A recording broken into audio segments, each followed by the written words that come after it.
So, welcome back to another exclusive episode on the Passionate Pioneer podcast with today's guest, 𝐿 Smith, or as she likes to be known as, Nick. Hi, Nick. Hi, thank you for having me. Yeah, I'm thrilled to have you on the show. So let me introduce Nick to all of you. Nick is the founder of Joy First, a creative agency offering joy makeovers to both humans and brands. An expert in design and color psychology, Nick has spent nearly 20 years helping people create lives and brands that center around joy. Her work has been featured in USA Today, Real Simple, and Condé Nast Traveler, and she has won numerous awards, including the prestigious European Product Design Gold Award. Nick's personal mission is to help co-create a joy-first world, and her intent is to activate more joy and colour in the lives and businesses of everyone she meets, including her new podcast, Joy First, which we will dive into later. I'm all about the joy, so I'm really looking forward to this conversation, Nick. Thank you. Me too. I'm always happy to chat with a fellow joy prioritizer. Absolutely. And and it does sound, doesn't it? Does sound a bit trite sometimes when you say, oh, follow the joy, or, follow your bliss. Mm. As what was his name? The author, I can't remember, his name Is it escapes Joseph me. Campbell who said Joseph that? Campbell, that's the one. Yeah. Joseph Campbell, follow your bliss. And it does sound really trite, but it's absolutely true. Don't you Yeah, think? it's really interesting. I think one of people's first responses when they hear something like joy first, put joy first, follow your joy, is this sort of wave of conditioning that comes up that says something like, how irresponsible, or how will I get anything done, or that's the opposite of being productive, or how, insert stories here about what joy is and what the opposite of joy is. But um, one of the things that's become really clear in not only my lived experiences and spending time with my clients, but the research I've been doing for the last couple of years around joy is that joy is not hedonism. It's not the pursuit of pleasure above all. And we conflate those two. I think we hear joy and we think like feel good all the time.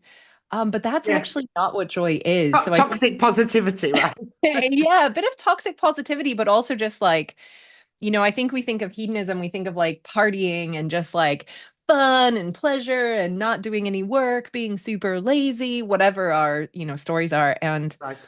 one of the things that's become really clear in this research I've been doing is that actually our like deepest joy, our best joy, the longest lasting joy often comes on the other side of significant discomfort or hard work. And so it's not following your joy, putting joy first. It's not just a permission slip to like give up on any sort of goal or ambition or work. It's quite the opposite of that, actually. Right. So let's go back to the beginning. So you dropped out of college and went on Yes. to build this successful career. So what pivotal moment led you to prioritize joy and happiness over traditional success methods? Yeah, I mean, like anyone's journey, I guess there's probably lots of pivotal moments, but there's a few that really stand out. The first one is, that day I dropped out of college, it was not a choice that I wanted to make. It was because I just had no more money. I just couldn't pay for it anymore, and I didn't have any support to do that. Couldn't get student loans without a parent cosigner, all that kind of stuff. And so felt really awful actually to feel like I was quitting and I didn't want to.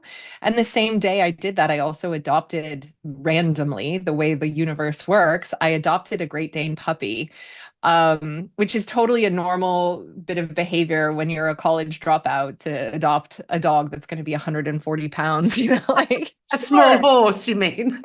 Yeah, it totally makes sense. Logical.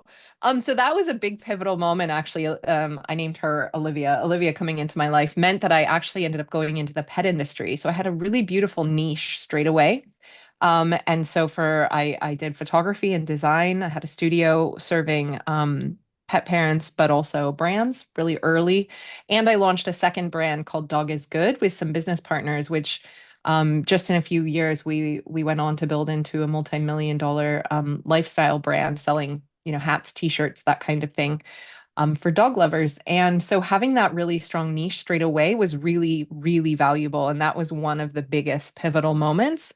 And I think of that as like kind of phase one of my career that, first kind of 10 years really centered around that space and that niche and those brands and those businesses. And then I moved to the UK and went from being a college dropout to getting a master's degree. I was able, after 10 years of entrepreneurship, I was able to test into a master's program at one of the top business schools in London and get a master's degree in marketing. And so I think that for me is kind of the start of phase two. And that was my second round of burnout as well. And I think, a lot of these joy decisions we make in response to an alternative that isn't that great. And so I had to really call on a lot of the tools I developed in those early years as an entrepreneur to kind of again try and step out of some darkness and heaviness and difficulty in a second round of burnout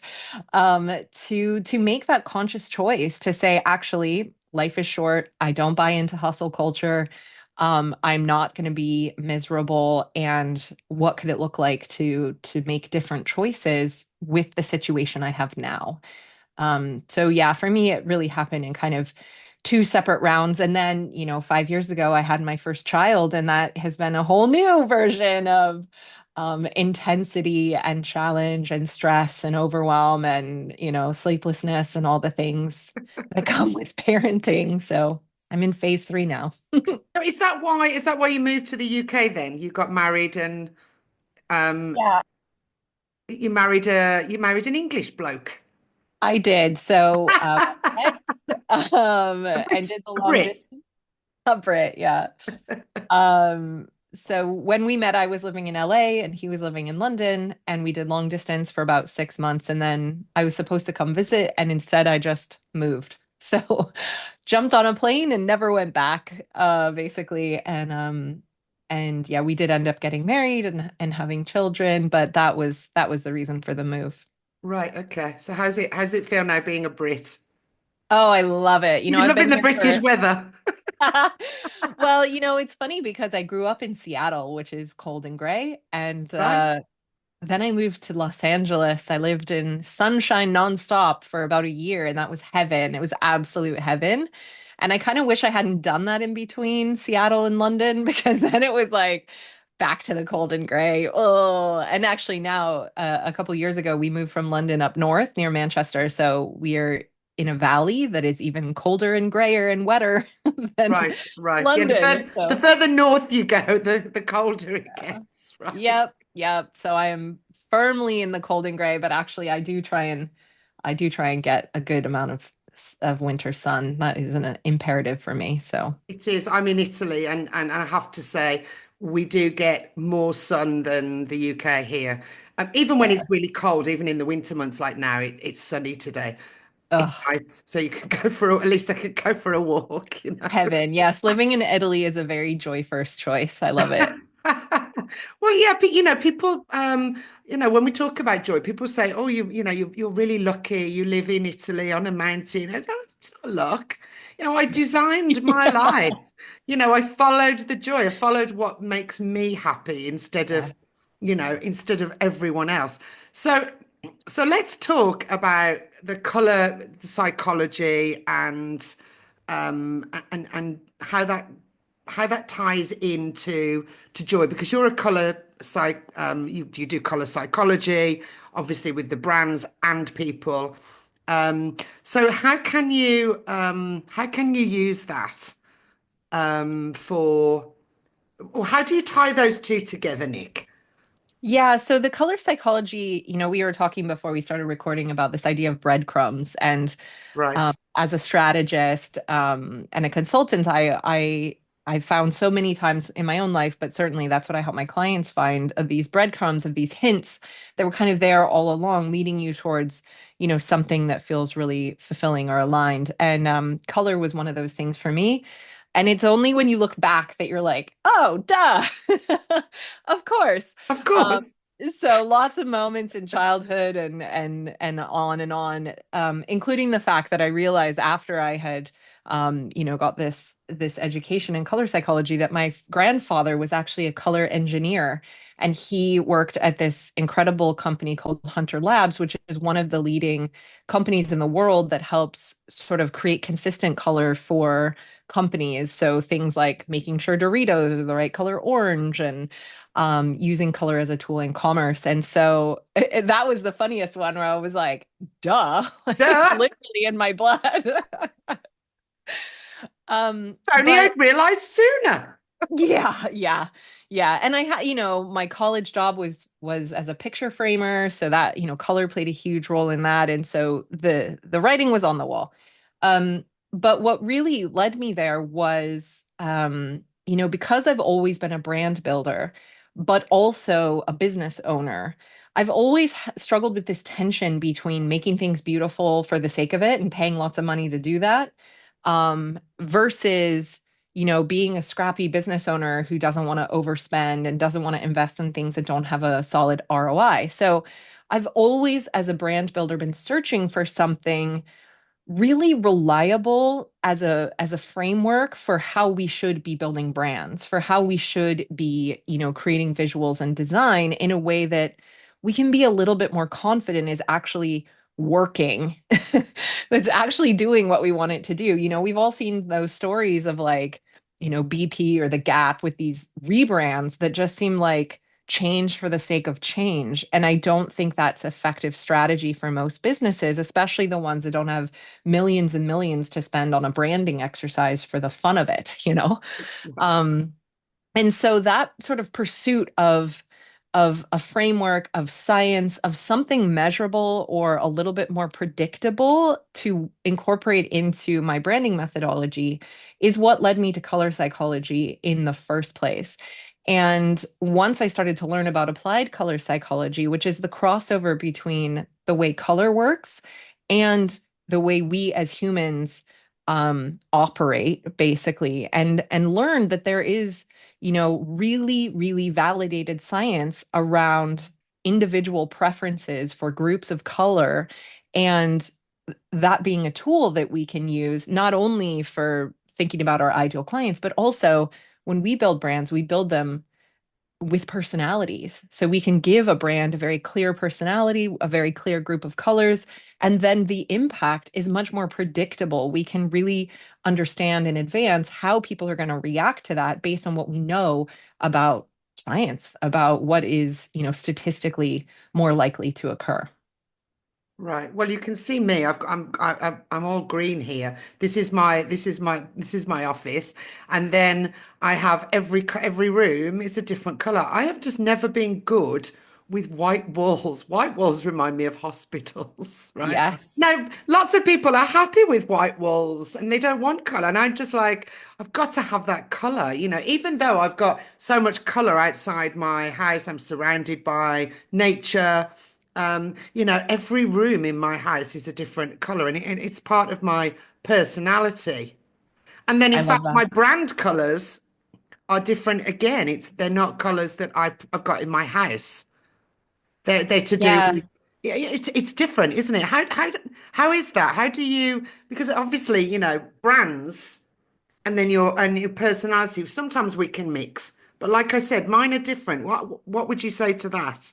Yeah, so first of all, I want to commend you for being someone who's clearly living in a joy first way, because you've acknowledged that you need this color and you've implemented it in your life. You've moved to Italy, you're in the sunshine, you're surrounded by color, and these things are going to be having an immensely positive impact on you every day. So your default for living is going to be in a much different place than someone who has not had the courage to make those choices because Mhm. they've been afraid of what could happen or messing it up or being scared. Like there's a lot of reasons we don't pursue joy. So I want to applaud you for being brave enough to do that, because And I it think does take a certain amount of bravery it or does. It stupidness. absolutely I'm not sure which one it is, right? willingness to take Willingness. risks. Yeah, Yes. exactly. Conquer the Yeah. fear. Yeah, and that's huge. That's a big part of it. So I think just being willing to kind of to embrace it, whatever it looks like, is a big part of the challenge or the goal. When it comes to color, one of the things I speak to a lot is this general fear of color overall. We tend to, as Western society, especially, I'm going to go ahead and say white people, we tend to be afraid of color. And we can take that as deep as you want, but basically Mm. on an aesthetic, on a superficial level, it's like for some reason painting a wall in our house feels like the most arduous thing on earth, and we're so scared of getting it wrong or having to redo it, or heaven forbid when we sell our house in 15 years that we'll have to repaint. um we You'll have just to go. You'll have to don't. go back to white again, right? Because the real Yeah. estate agents always say, "Sell a white house." Well, I'm sorry, they're wrong because I've had a house that's painted different colors and I sold it. People loved it. Yeah, that is the common sort of knowledge and the common advice. And in many ways they are right because so many people do prefer neutral. But not everybody, to your point. And it depends on the colors that you use and is the space harmonious, et cetera, et cetera. So for Right, example, right. if your kitchen is painted bright red, that's going to be a difficult sell. So, there's a lot of caveats to that. But ultimately, I would love to see us getting braver in embracing color because, we are taught from a really early age about language. We're taught how to speak, how to write, how to spell. We're taught how to communicate using language and how to, interpret language through books and films and music. No one ever does that for us with color.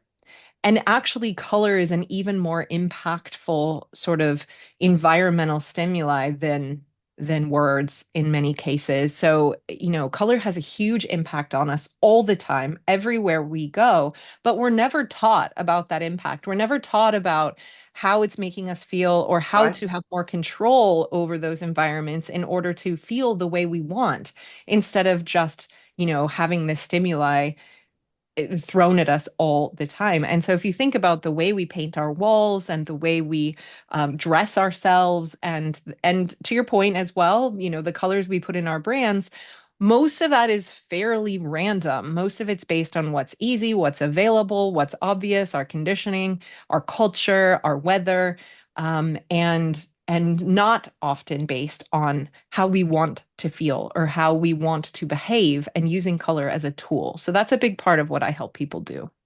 Nice.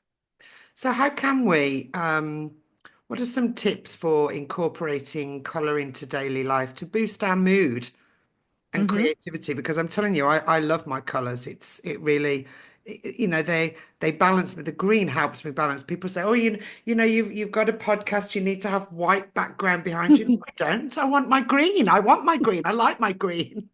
It's like your green screen. Right. Listen, this is just I love the colors I painted. I don't make any I'm not making any changes to please everybody else. I please me. So how can we incorporate color into our daily life to boost, like what kind of colors do we use to boost mood and creativity, Nick? Yeah, so one of the first color tips and sort of challenges I give people as they enter into my world, and we do this in our course Color Joy, but I also do it often in conversations like this one because I think it's so profound and helpful, and that is actually about what we don't do instead of what we do do. So I would love to challenge your listeners to try and go 1 week without wearing black, navy, or gray on the top half of their body. That's the first tip.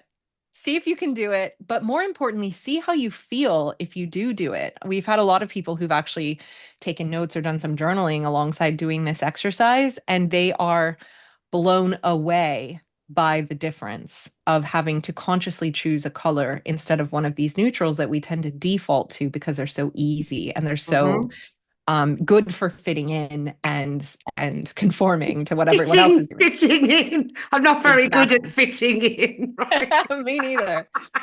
So that's the first thing is like try especially gray. So I'm kind of on I'm kind of on a mission to get rid of gray because it has absolutely no positive psychology benefits. So when we say neutral, there really are no neutral colors, but gray can have a lot of negative psychology benefit impact, but no Right. positive ones. So I'd say, gray most of all is the thing that I would love to see eliminated. And we're using it a lot in our wardrobe and we're using it a lot in our homes. And second to that, white, black, and navy. And it's not to say you can't use these colors or they're bad inherently. It's just that we have become overly reliant on them. And I want you to go on an exploration. So if you are looking to add more color into your life, there's a couple really easy places to start. So let's talk about office because you're in your office, I'm in mine, and um, that is a place where we often tend to want to boost creativity, productivity, focus.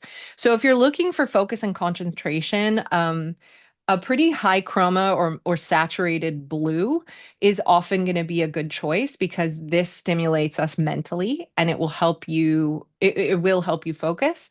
If you want something that feels a little bit more collaborative or helps with communication, so if you're on the phone a lot or on Zoom a lot, towards a turquoise is a good vibe for that blue. Green is also a really great color for an office, whether you're looking out at something green or you've got green on the walls, especially a stimulating green that you love, like yours, and because this will help us sort of feel refreshed and revitalized. It's a deeply impactful color because of its, the role of nature in our lives as organic beings. And so typically for offices, I tend to recommend blues and greens. And the more saturated or bright, the more stimulating it'll be. So you have to be careful not to have it be too much. Right. Um, and then, the softer, lighter it is, the less stimulating and the more soothing it will be. So you take that kind of to the opposite in a soothing way, Right. which is sometimes what we need if we are getting a lot of stimulation in our work environment. It's really good, actually. Really, this is a really lovely place for me to meditate as well. Mm, It just makes me feel calm when I'm sitting here and, doing my meditation. I do sit outside as well, and I sit in my conservatory and I look at the view of the mountains. So, lovely. right. So, Lovely. that as well, but I mix It it up. can't hurt, right? Absolutely, right. It's funny because I look outside at the mountain view I've got, and I've been here 4 years now, and I've got to tell you, it just never gets old, ever.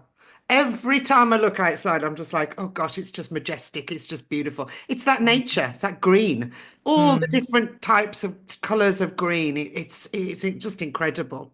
And Yeah, some there's brown now at this time of the year where we're just losing all the leaves, but it's still beautiful. Snow-capped mountains. It's, yeah.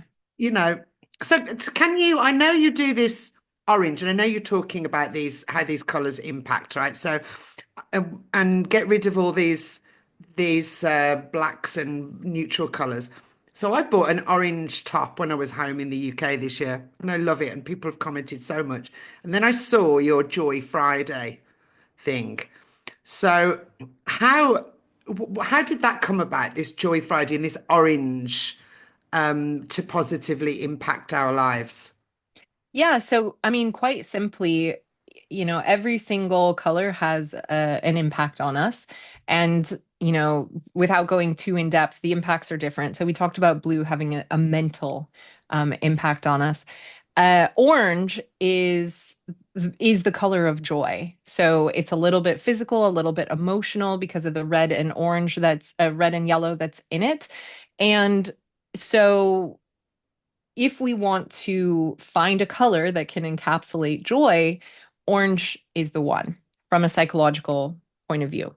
Oh, And so, my sort of personal mission is to help co-create a joy-first world. And what that looks like for me is to move away from making decisions based on fear to making more decisions based on joy. So, like the choices we talked about that you've made for your life in terms of where you live and the environment you're in and the colors, that you've created for yourself, those are all joy-first decisions. And if you are living and operating in that kind of way, you're going to be much less susceptible to a lot of the fear-based stuff that gets thrown at us, whether it's, consumerism or politics or whatever it might be. Fear is a tool that's used to manipulate us. And if you are in your joy, if you're fulfilled and you are filled up with joy and you're doing that consciously and purposely, you are going to be able to make much better decisions instead of being manipulated by a lot of these tools. So for me, that's the powerful side of what Joy First looks like. And so one of the main activations that we are seeking to engage in is every Black Friday, we are engaging in a Joy Friday campaign. Love that. Yeah, and what that incorporated was trying to fill the feeds with joyful content. So if you go to hashtag Joy Friday, you can see some of the content that we shared this year. Hmm. And hopefully that's something that will build year upon year. But a big part of that was to try and fill those social feeds, in particular Instagram, with orange. Because then if you're scrolling through looking at all this Joy Friday content, you will physically and emotionally have that joy experience through the colors alone. You don't have to look or read or listen or do anything to have that experience. So orange is a really useful color for joy. It also can really be rooted in abundance. And, there's a playful side of orange that's connected with it. And I should say every single color other than gray has a positive and negative psychological impact. So Other I'm than, not saying, yeah. yeah, gray You only keep has coming back to negative. the don't wear grey. There's actually an Italian, I forget what company it was, but there's actually an Italian car company that did a whole campaign about not making gray cars because it's the most common color that people choose for their cars. And so they did this whole like dipping a car in paint ad, and it was like this huge big deal about like we don't make gray cars. And I was like, yes, this is so good. I love it. It might have been Fiat actually. I can't quite recall, but I'm sure it's on YouTube if you want to look it up. But yeah, I'll probably say it again today because Right. it's an important point. But Yeah. yes, orange is the color of joy. Right. Okay. Yeah, my little mini is red. But yes, it's yeah. It's one of those, isn't it? The Italians, they love their colours, and I Yeah. understand it probably is fear because they've got all these funky little cars, all different colours, right? So you probably are right. Okay, so there's a joy crisis in the world, isn't there? You've talked a little bit about that, touched a little bit upon it. So what are some of the bigger factors contributing to the world's joy crisis? We've got some of the obvious ones, but let me just tell me what you think. Oh, yeah. I mean, yeah. So we are facing a tremendous joy crisis at the moment, and there's so many different ways to measure this and talk about it. The highlights are war, the Yeah, environment, the yeah, economy, yeah, post-pandemic yeah. recovery, and you know, politics. We've had a Politics, got to put that one devastating in there. election in the US, which has got people feeling uh, quite in crisis mode, a lot of people. So, Yeah. um, what's really interesting, though, bringing it back to the UK, is, when we look at data, I'm a person who loves science and I love magic, and we talk about using science to make magic in what we do. I really like the balance of both. Isn't that And called alchemy? yeah, yeah, that's sort of like a magic-y science, isn't it? Right, right. Yeah, alchemy, right? Yeah. Yes. So I do love data and I love looking at, at the statistics and stuff. And one statistic that blew my mind and really broke my heart is really encapsulate this joy crisis thing, and it speaks to the UK, which is that in this survey that was done around, let's call it sort of mental health and well-being. 71 countries were surveyed, and the UK came in dead last in Yeah. in terms of like the way it was measured basically was how many people are suffering Right. mentally. And the UK was last out of 71 countries. Yeah, And that's it was second to last in sort of like overall happiness. So people in the UK are absolutely miserable. Mhm. And this is a wealthy country. Like that's insane. I mean, the weather is bad, but it's not that bad, So I found that really jarring. And another statistic I found really upsetting was, there's several organizations, including the World Health Organization, that do sort of happiness studies on an annual basis. And one of the things that's been discovered in a lot of these studies is that for the first time, I can't remember if it's ever or in a long time, we see the happiness of youth declining.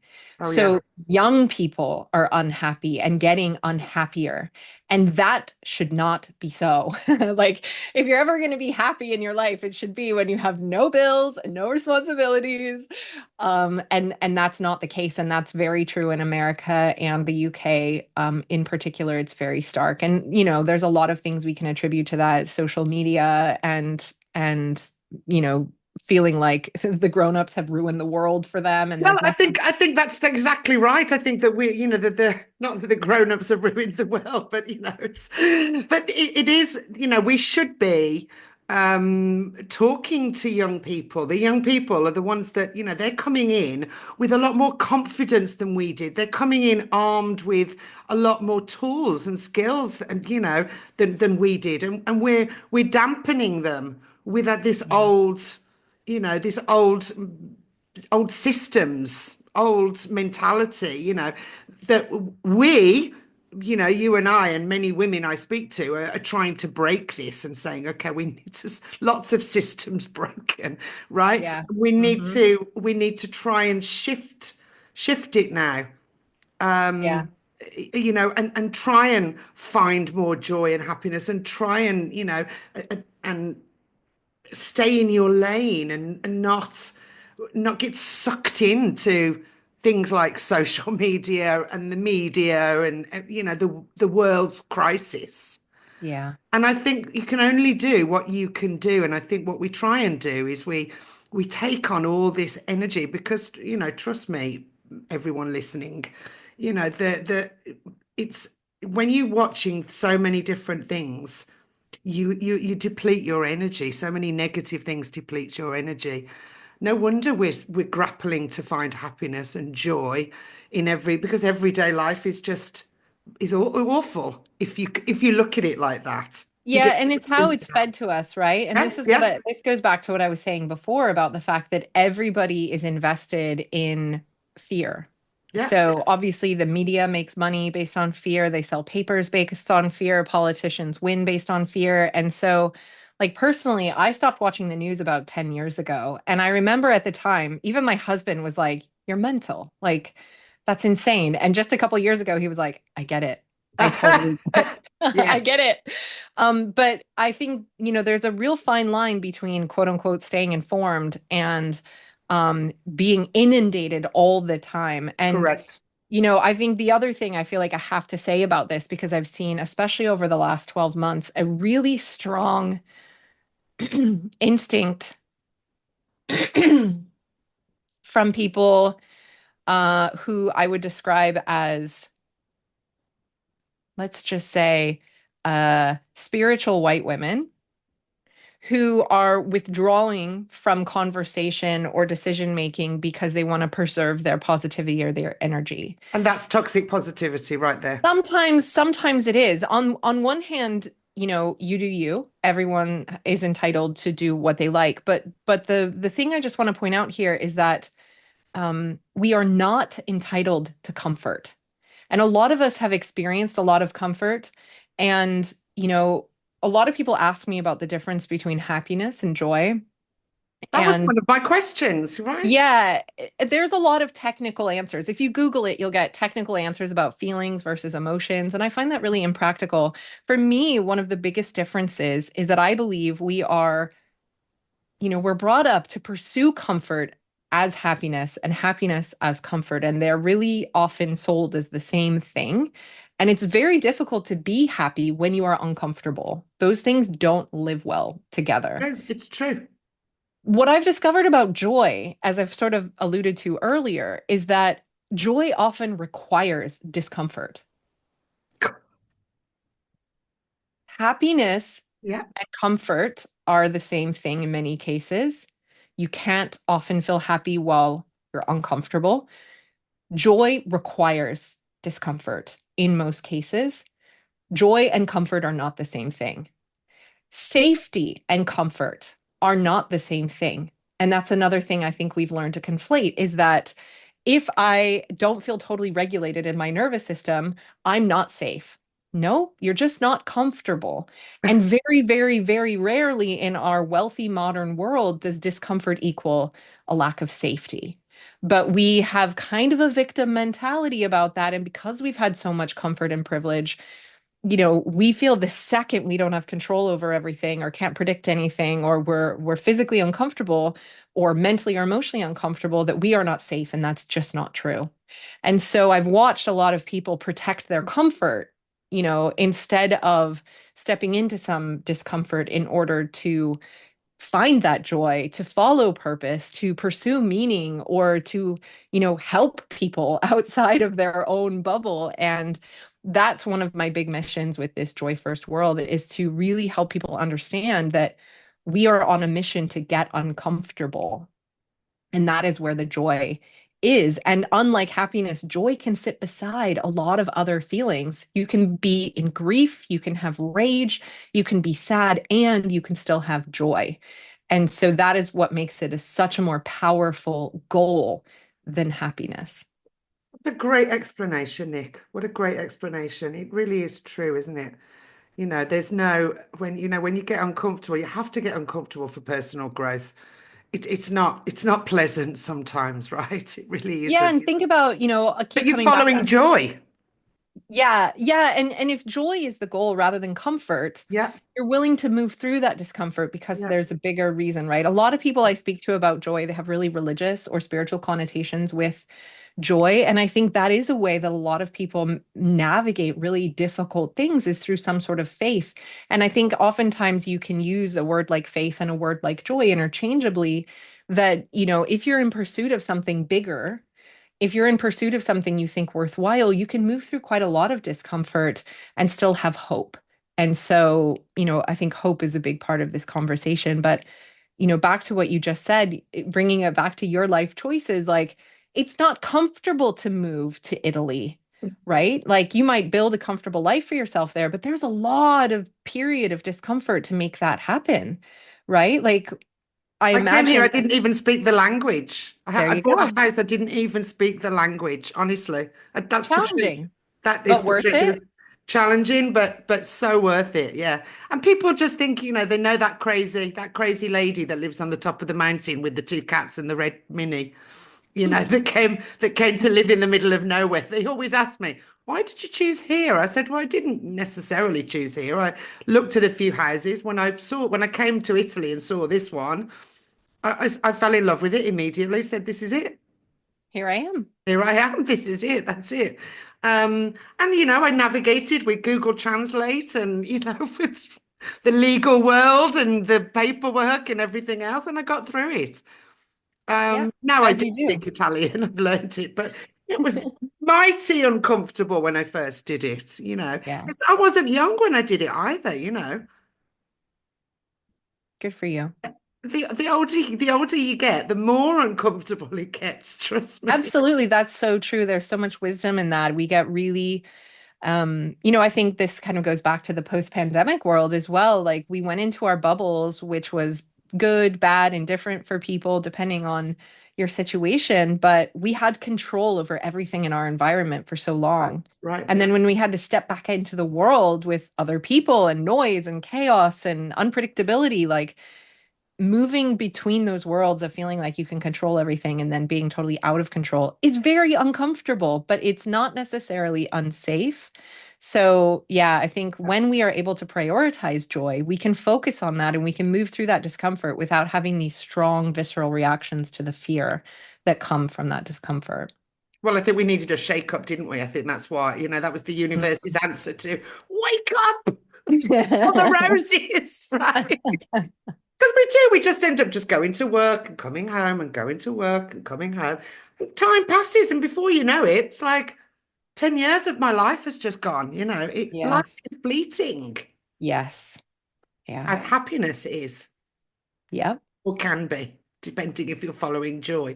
So let's talk more about this joy then. So I find gratitude is a big one where when you want to cultivate joy, gratitude. What's your thoughts on the role of gratitude in joy? Yeah. Gratitude does play a big role in joy.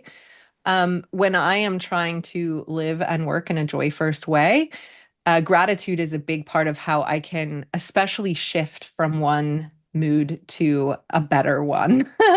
When I am struggling to find or feel or acknowledge joy, it's usually gratitude that I use as a tool to help me get back there. So, for example, in all my, joy first attempts, the place where I continually get thwarted is when I'm having to wait in line, wait in traffic. I do a lot of traveling, so there's a lot of waiting, oftentimes there, which I hate. And so that's one of the places where I really struggle, to be in a joy mode. And when I'm feeling myself in that, just really impatient space, it's usually like a stop, a Yeah. restart, and I usually use just a bit of gratitude to kind of get Yep. me back, like into into reality and into that joy first mode of like, wow, how lucky you are to be on this trip. Wow, aren't isn't it amazing that da da da da da. So for me, it starts with a lot of observations of how, um, blessed and lucky and grateful I am, and then it goes deeper, from there, and it does totally shift my mood. Yeah, I talked about that in my book, The Journey, that I wrote years ago. It was a work in progress for a long time, but yeah, sat in traffic when you're frustrated and you're like, oh, I just want to. Do you really? Are you in really that much of a hurry? Just slow down, have a look around. Where are you? Just say, Mm, gosh, thank you that I've got this car. Thank you that I'm in. I'm not outside in the cold weather. I'm not walking. There are mm. many times, aren't there, to stop and be in gratitude. And it Yeah, so I changes just your whole it does. Yeah, it really does. moment. It changes your whole vibration, doesn't it? I just came back from Ecuador a couple of days ago. I had a week in Ecuador, and 4 days of that were deep, deep, in the Amazon rainforest with Nice. completely off grid. Um, and so, yeah, there's a lot of things that can help give us perspective, and bring us back into that gratitude. For me, having that experience recently, that was a powerful one. And I think these experiences are really important for us to step out of that busy rush, um that compulsive need to keep up and to conform and to do what we're told and get it, be perfect, and all these things, which are all, lies that we've told ourselves, that we've been taught, that we've absorbed. And, aside from the cliche that, sort of life is too short, it's also like the only stuff that makes life actually worth living is the joy stuff, right? And Absolutely. We're all trying to, that's all you get to take with you. I was trying to say this the other day. The only thing you get to take with you after this life are the memories. Make joyful memories. Make as many as you can. yeah, I would agree with that. Yeah. Right. But we do have this judgment, don't we? We do have this a judgment of ourselves, other people judging us.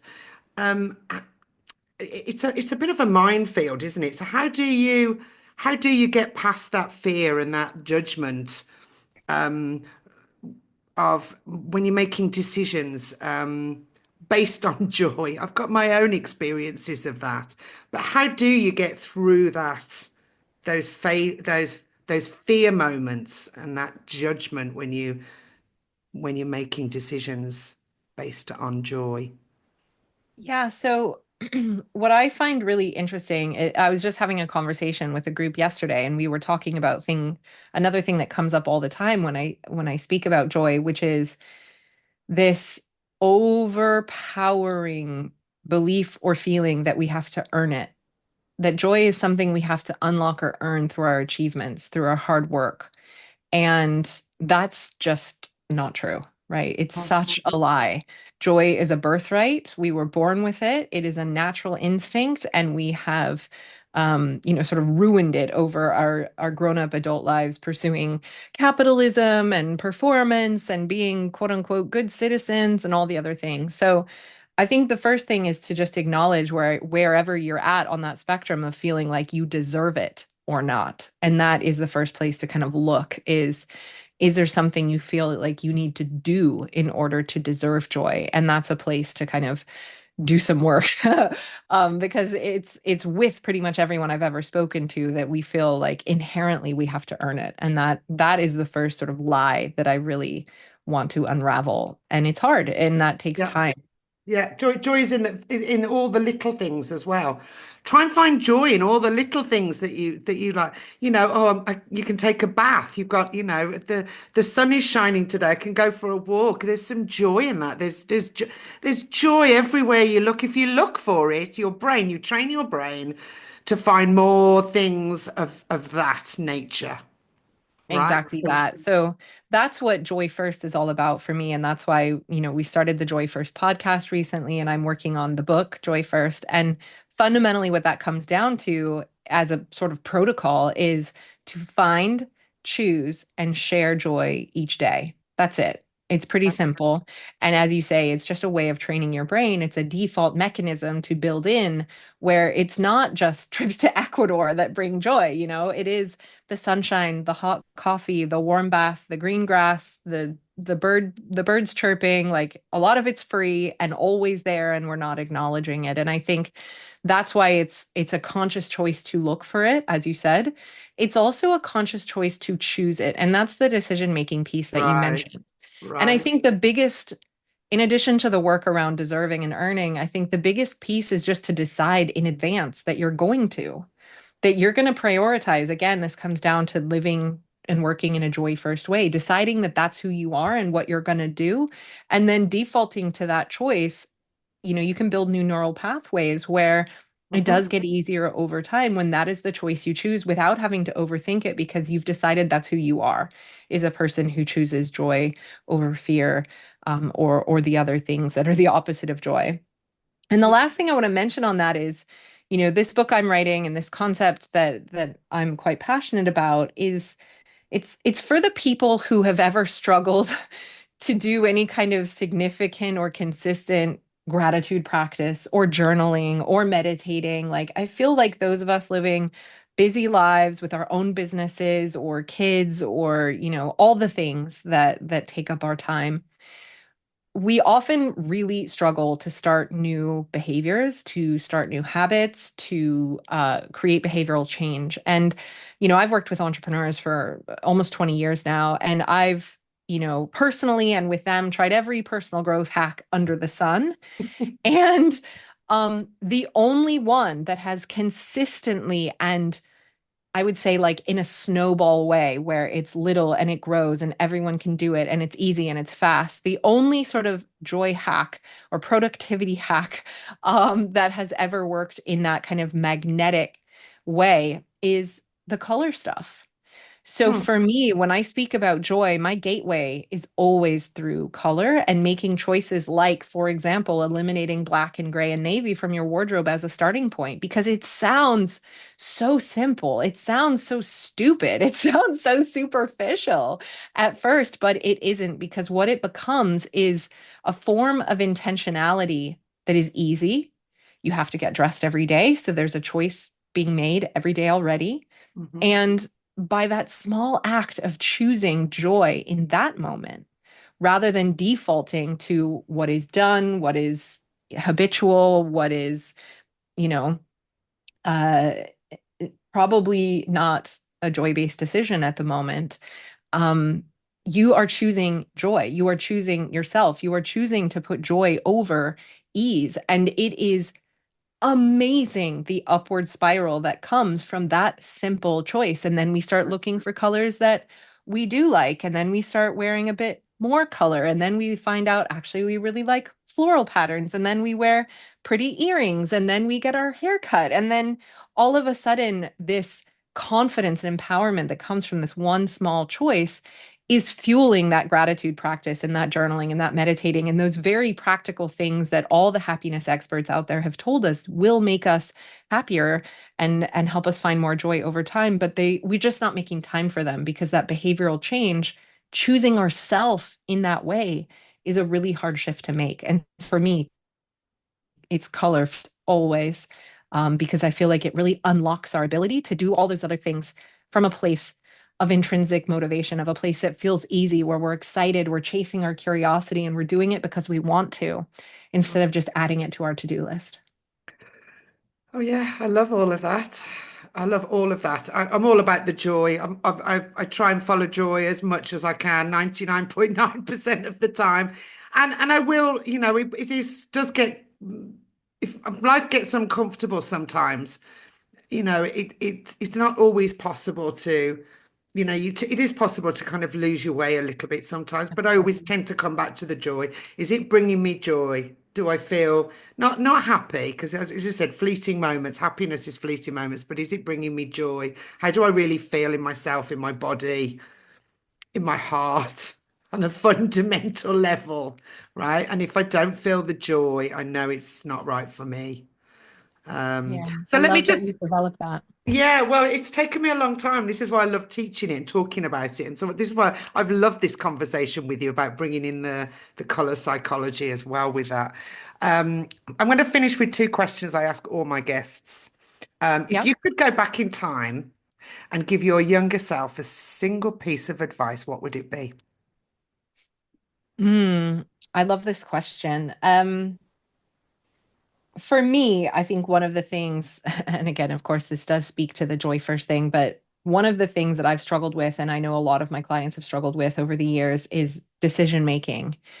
And I think one of the most important pieces of advice I could give my younger self is to make the tough decisions faster and to just rip the band-aid. I think, the longer it takes to actually do the thing you need to do, the longer you're sitting in that pain and discomfort. So, yeah, I think it's you know what needs to be done. You don't like it, but you need to do it. Like do it now, not next year. Just get it done. And then you will feel the pain, but you'll also feel all that joy and relief that comes with, Yeah, it being over. And I think one of the biggest enemies of life is the anticipation of fear and fear rather than the thing itself. That energy is so much bigger than the actual event. So yeah, tough decisions faster. yeah. The procrastination is part of the fear, isn't it? Yeah. I'll do it Yeah. tomorrow. Yeah. And what lasting message would you like to leave with our listeners that will empower them on their own path to living a joyful life? Hmm. Well, in addition to, a lot of what we've already spoken about, one of the big awarenesses for me as a fiercely independent woman out there to create things on my own was the moment that I realized that especially that language, fierce independence, which is something I'd always been proud of, is actually a trauma response. And when I heard that, it hit me really deeply. And it made me reconsider what it means to be fiercely independent. For me, coming from an individualistic culture that's going to be largely around doing everything myself, and that has gotten me a lot of success, but also into a lot of trouble. And so I would like to invite your listeners to think about if they resonate with that language of being fiercely independent, to start to explore what does community mean? What does it actually look like? And what does it actually mean? And is there a world, do you have a community, a real, true, powerful community that you're part of? Because for me, community used to be a word I used in my marketing for my memberships and stuff. I didn't understand it because I didn't seek it. I didn't need it. I was happy alone. Um, and I'm only in my 40s now, starting to really understand what community is, how it's supposed to work, and what it means to be truly and fully supported by other people. And I think that's going to be a really important part of this healing and change we want to create in the world is all of us Yeah, moving out of this individualism into more collectivism. So, community, what is it? How can you find it? couldn't agree more. What a lovely way to end. A million thanks to Nick for joining me today. Thanks to our audience for hanging out with us. We hope you found it inspiring, empowering, and of course, joyful. To find out more about either Nick or myself, you can find all of our details below. And until next time, this is Beth and Nick signing off. Bye bye. Ciao.